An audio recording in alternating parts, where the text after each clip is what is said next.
सबके पालनहारी, तेरे द्वारे भीड़ भारी।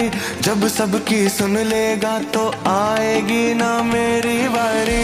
मैं बोल न पाऊं तो क्या तू आंखें पढ़ सकता है? मेरी आवाज नहीं तो दिल की धड़कन सुन सकता है। जब सबको देता तू तो मैं क्यों छूट गया हूँ? मेरी आस नहीं सुनता शिव, मुझसे रूठ गया तू। अब कितना और मैं चीखूं कि तुझको सुनाई दे, या सुनकर भी अनसुना करता कैसी